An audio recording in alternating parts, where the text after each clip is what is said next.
Item ಯಾವುದೇ ಇರಲಿ try ಮಾಡಿ ಆಚಿ ಚಿಕನ್ ಮಸಾಲಾ. ಆಚಿ ಚಿಕನ್ ಮಸಾಲಾ. ರಾಜ್ಯ ಸರ್ಕಾರದ ವಿರುದ್ಧವಾಗಿ ವಿಜಯೇಂದ್ರ ವಾಗ್ದಾಳಿಯನ್ನ ನಡೆಸಿದ್ದಾರೆ. 2 ವರ್ಷಗಳ ಬಳಿಕ ಬಿಜೆಪಿ ಕಾರ್ಯಕಾರಿಣಿ ಸಭೆ ಆಗ್ತಾ ಇದೆ. ಅರಮನೆ ಮೈದಾನದ ಗಾಯತ್ರಿ ಗ್ರ್ಯಾಂಡ್ನಲ್ಲಿ ಸಭೆ ನಡೀತಾ ಇದ್ದು ಕೇಂದ್ರ ಸಚಿವ ಗಜೇಂದ್ರ ಸಿಂಗ್ ಶೇಖಾವತ್ ಭಾಗಿಯಾಗಲಿದ್ದಾರೆ. ರಾಜ್ಯ ಸರ್ಕಾರದ ವಿರುದ್ಧವಾಗಿ ವಿಜಯೇಂದ್ರ ವಾಗ್ದಾಳಿಯನ್ನ ನಡೆಸಿದ್ದಾರೆ.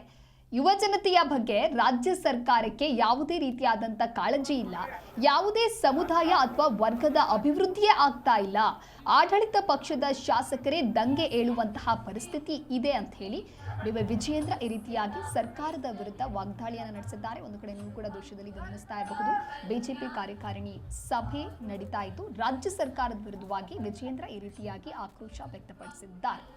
ಕಾಂಗ್ರೆಸ್ ಸರ್ಕಾರ, ಸಿದ್ದರಾಮಯ್ಯ ಸರ್ಕಾರ ಬಂದಾಗಿನಿಂದ ಒಂದು ಕಡೆ ಹಿಂದೂ ಕಾರ್ಯಕರ್ತರುಗಳ ಹತ್ಯೆ ಆಗ್ತಾ ಇರುವಂಥದ್ದು ನಾವು ನೋಡ್ತಾ ಇದ್ದೇವೆ. ಮತ್ತೊಂದು ಕಡೆ ದಲಿತರ ಹತ್ಯೆಯನ್ನು ಕೂಡ ಆಗ್ತಾ ಇರುವಂಥದ್ದು ನಾವು ನೋಡ್ತಾ ಇದ್ದೇವೆ. ಇದೇ ದಕ್ಷಿಣ ಕನ್ನಡದಲ್ಲಿ ನಮ್ಮ ಕಾರ್ಯಕರ್ತರ ಹತ್ಯೆ ಆಯಿತು, ಅಲ್ಲೂ ಕೂಡ ಸುಹಾಸ್ ಶೆಟ್ಟಿಯವರ ಹತ್ಯೆ ಪ್ರಕರಣ ಆಯಿತು. ತದನಂತರದಲ್ಲಿ ಪಕ್ಕದ ಯಲ್ಲಾಪುರದಲ್ಲಿ ಒಬ್ಬ ದಲಿತ ಮಹಿಳೆ ಹತ್ಯೆ ಆದರೂ ಕೂಡ ಈ ಸರ್ಕಾರ ಹೋಗಿ ಕನಿಷ್ಠ ಕುಟುಂಬಕ್ಕೆ ಪರಿಹಾರವನ್ನು ಕೊಡುವಂಥದ್ದು ಕೂಡ ಈ ಕಾಂಗ್ರೆಸ್ ಸರ್ಕಾರದ ಕೈಯಲ್ಲಿ ಮಾಡೋದಕ್ಕೆ ಸಾಧ್ಯ ಆಗಲಿಲ್ಲ. ಅದೇ ರೀತಿ ಕೊಪ್ಪಳ ಜಿಲ್ಲೆಯಲ್ಲಿ ಕೊಪ್ಪಳದಲ್ಲೂ ಕೂಡ ಗವಿಯಪ್ಪ ಒಬ್ಬ ಪರಿಶಿಷ್ಟ ಪಂಗಡಕ್ಕೆ ಸೇರಿರ್ತಕ್ಕಂಥ ಒಬ್ಬ ಹಿಂದೂ ಕಾರ್ಯಕರ್ತನ ಹತ್ಯೆ ಆಯಿತು. ಅಲ್ಲೂ ಕೂಡ ಇವರು ಸರ್ಕಾರ ಹೋಗಿ ಅವರಿಗೆ ಪರಿಹಾರವನ್ನು ಕೊಡೋದಕ್ಕೆ ಸಾಧ್ಯ ಆಗಲಿಲ್ಲ. ಒಟ್ಟಾರೆಯಾಗಿ ಹೇಳೋದಾದರೆ ಈ ಕಾಂಗ್ರೆಸ್ ಸರ್ಕಾರ ಬಂದಾಗಿನಿಂದ ಕಾನೂನು ಸುವ್ಯವಸ್ಥೆ ಸಂಪೂರ್ಣವಾಗಿ ಹದಗೆಟ್ಟಿರುವಂಥದ್ದು.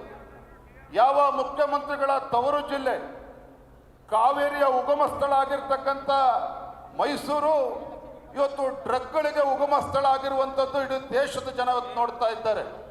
ಇವತ್ತು ಈ ಸರ್ಕಾರ ಬಂದಾಗಿನಿಂದ ಇವತ್ತು ಕಾನೂನು ಸುವ್ಯವಸ್ಥೆ ಸಂಪೂರ್ಣವಾಗಿ ಹದಗೆಟ್ಟಿ ಮುಖ್ಯಮಂತ್ರಿಗಳ ತವರು ಜಿಲ್ಲೆನಲ್ಲಿ ತಮಗೆಲ್ಲ ಗೊತ್ತಿದೆ, ದಸರಾ ಸಂದರ್ಭದಲ್ಲಿ ಪಾಪ ಬಲೂನ್ ಮಾಡ್ತಕ್ಕಂಥ ಅಲೆಮಾರಿ ಸಮುದಾಯದ ಬಡ ಕುಟುಂಬ ಆ ದಸರಾ ಸಂದರ್ಭದಲ್ಲಿ ಆ ಕುಟುಂಬಕ್ಕೆ ಸೇರಿರ್ತಕ್ಕಂಥ 10 ವರ್ಷದ ಹೆಣ್ಣು ಮಗಳ ಮೇಲೆ ಮಗು ಮೇಲೆ ಅತ್ಯಾಚಾರಕ್ಕೆ ಕೊಲೆ ಆದರೂ ಸಹ ಇವತ್ತು ಯಾವ ರೀತಿ ಇವತ್ತು ಇಡೀ ದೇಶದಲ್ಲಿ ಚರ್ಚೆ ಆಗಿದೆ ತಾವು ನೋಡಿದ್ದೀರಿ.